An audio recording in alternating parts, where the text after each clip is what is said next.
महाराष्ट्रातील सर्व स्पर्धा परीक्षांसाठी या व्हिडिओमध्ये अतिशय महत्त्वाचे प्रश्न घेण्यात आलेले आहे. मित्रांनो, तुम्ही सर्वांनी हा व्हिडिओ शेवटपर्यंत पहा, कारण सर्वोत्तम मार्कासाठी सर्वोत्तम प्रश्न याच्यात ॲड केलेले आहेत. मित्रांनो, परीक्षेत हे प्रश्न विचारण्याची खूप शक्यता आहे, त्यामुळे परीक्षेच्या दृष्टीने प्रश्न IMP असल्यामुळे तुम्ही हा व्हिडिओ शेवटपर्यंत पहा. तुम्हाला या व्हिडिओचा नक्की फायदा होईल. तर पाहूयात आजच्या व्हिडिओचा पहिला प्रश्न. महाराष्ट्राचे बुकर टी वॉशिंग्टन असे कोणाला म्हटले जाते? महाराष्ट्राचे बुकर टी वॉशिंग्टन असे कर्मवीर भाऊराव पाटील यांना म्हटले जाते. महाराष्ट्रात एकूण किती कृषी विद्यापीठे आहेत? महाराष्ट्रात एकूण किती कृषी विद्यापीठे आहेत? तर महाराष्ट्रात एकूण 4 कृषी विद्यापीठ आहेत. भारतीय राज्यघटनेतील मूलभूत कर्तव्य ही संकल्पना कोणत्या देशाकडून स्वीकारलेली आहे? भारतीय राज्यघटनेतील मूलभूत कर्तव्य ही संकल्पना रशिया या देशाकडून स्वीकारलेली आहे. दक्षिण महाराष्ट्रातील किनारी प्रदेशात कोणत्या प्रकारची मृदा आढळते? तर दक्षिण महाराष्ट्रातील किनारी प्रदेशात जांभी प्रकारची मृदा आढळते. जागतिक मानव हक्क दिन केव्हा साजरा केला जातो? जागतिक मानव हक्क दिन 10 डिसेंबर या दिवशी साजरा केला जातो. भारतातील सर्वात मोठा ॲल्युमिनियम प्रकल्प महाराष्ट्रातील कोणत्या जिल्ह्यामध्ये आहे? भारतातील सर्वात मोठा ॲल्युमिनियम प्रकल्प महाराष्ट्रातील रत्नागिरी या जिल्ह्यामध्ये आहे. कसारा घाट कोणत्या 2 जिल्ह्यादरम्यान लागतो? कसारा घाट मुंबई ते नाशिक या 2 जिल्ह्यादरम्यान लागतो. आणि कसारा घाटालाच स्थळघाट या नावाने सुद्धा ओळखले जाते. कसारा घाट म्हणजे स्थळघाट मुंबई ते नाशिक या 2 जिल्ह्यादरम्यान लागतो. ही गोष्ट तुम्ही लक्षात ठेवा. प्रश्न कशाही पद्धतीने फिरून विचारला जाऊ शकतो. मानव धर्म सभेची स्थापना कोणी केली? मानव धर्म सभेची स्थापना आत्माराम पांडुरंग तर्खडकर यांनी केली. उजनी धरणाच्या जलाशयाला कोणत्या नावाने ओळखले जाते? उजनी धरणाच्या जलाशयाला यशवंत सागर या नावाने ओळखले जाते. आणि उजनी धरण हे भीमा नदीवर बांधलेलं मोठं धरण आहे मित्रांनो, आणि या धरणालाच यशवंत सागर असे म्हणतात.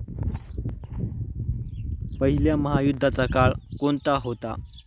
पहिल्या महायुद्धाचा काळ 1914 ते 1918 हा होता.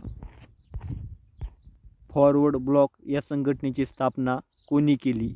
फॉरवर्ड ब्लॉक या संघटनेची स्थापना सुभाषचंद्र बोस यांनी केली. जागतिक महिला दिन केव्हा साजरा केला जातो? जागतिक महिला दिन 8 मार्च या दिवशी साजरा केला जातो. व्हिटॅमिन एला कोणत्या नावाने ओळखले जाते? व्हिटॅमिन एला रेटिनॉल या नावाने ओळखले जाते. इंदुप्रकाश या साप्ताहिकाचे संपादक कोण होते? इंदुप्रकाश या साप्ताहिकाचे संपादक विष्णुशास्त्री पंडित हे होते. भारतातील सर्वात मोठे खाऱ्या पाण्याचे सरोवर कोणते आहे? भारतातील सर्वात मोठे खाऱ्या पाण्याचे सरोवर चिल्का सरोवर हे आहे, आणि चिल्का सरोवर हे ओडिसा या राज्यामध्ये स्थित आहे. फोंडा घाट कोणत्या 2 शहरादरम्यान लागतो? फोंडा घाट कोल्हापूर ते पणजी या 2 जिल्ह्यांदरम्यान लागतो. कोणती मृदा लोहाची ॲल्युमिनियम ऑक्साईड समृद्ध करते? तर लेटेराइट मृदा लोहाची ॲल्युमिनियम व ऑक्साईड समृद्ध करते. महाराष्ट्रातील कोणत्या जिल्ह्याला सर्वाधिक समुद्रकिनारा लाभलेला आहे? महाराष्ट्रातील रत्नागिरी या जिल्ह्याला सर्वाधिक समुद्रकिनारा लाभलेला आहे, आणि रत्नागिरी जिल्ह्याला महाराष्ट्रातील एकूण 238 किलोमीटर समुद्रकिनारा लाभलेला आहे.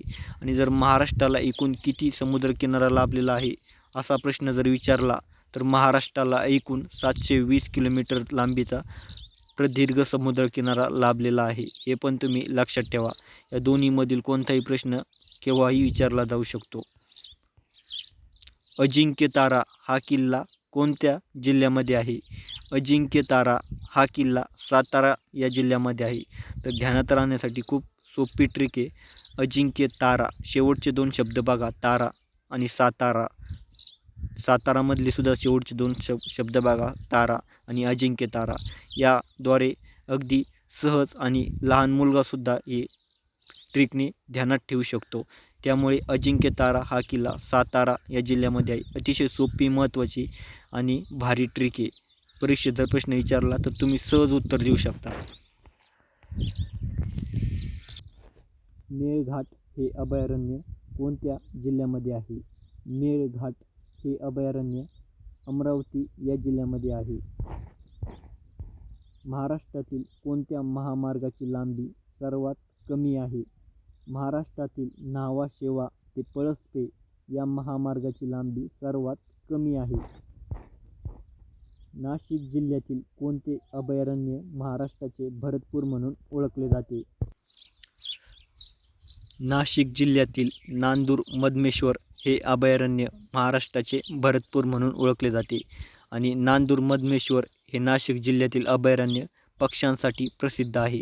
आणि जर भरतपूर हे अभयारण्य ते पण पक्ष्यांसाठी प्रसिद्ध आहे आणि ते राजस्थान या राज्यामध्ये आहे. या दोन्ही गोष्टी तुम्ही लक्षात ठेवायच्या आहे. परीक्षेत प्रश्न विचारला जाऊ शकतो, कारण बऱ्याच वेळा प्रश्न विचारलेला आहे मित्रांनो.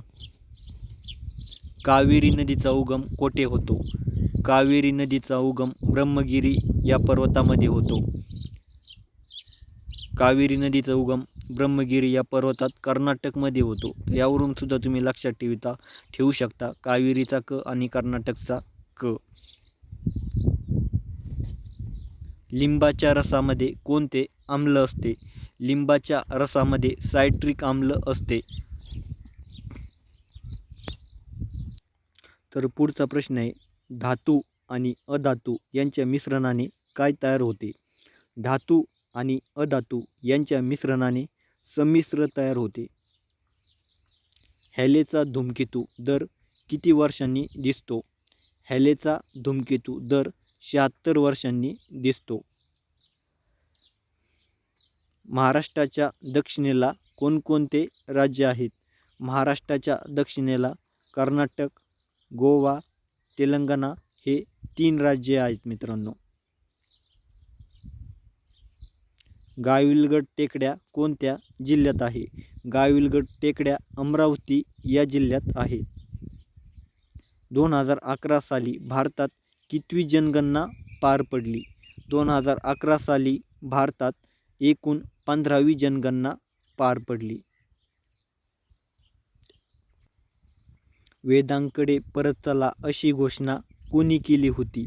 वेदांकडे परत चला अशी घोषणा स्वामी दयानंद सरस्वती यांनी केली होती. सेवा सदन या संस्थेची स्थापना कोणी केली होती? सेवा सदन या संस्थेची स्थापना रमाबाई रानडे यांनी केली होती. विद्युत घंटीमध्ये कोणते चुंबक वापरले जाते?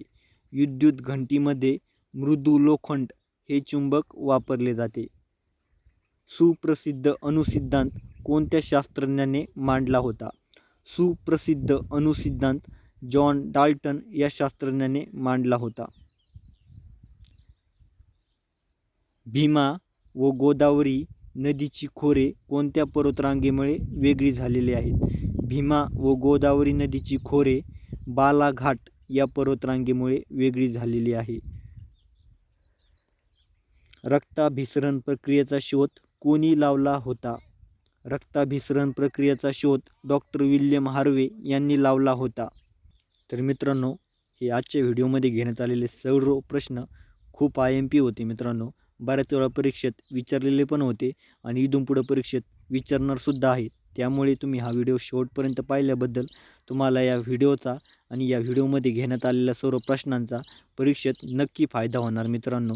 त्यामुळे तुम्ही जर नवीन असाल चॅनेलला तर आपल्या चॅनेलला आजच सबस्क्राईब करून ठेवा, कारण आपण अशा महत्त्वपूर्ण प्रश्नांसाठी, येणाऱ्या काळातील स्पर्धा परीक्षांसाठी या सर्व प्रश्न खूप फायदेशीर आहेत.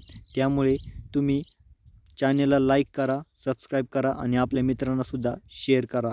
तर थँक्स फॉर वॉचिंग.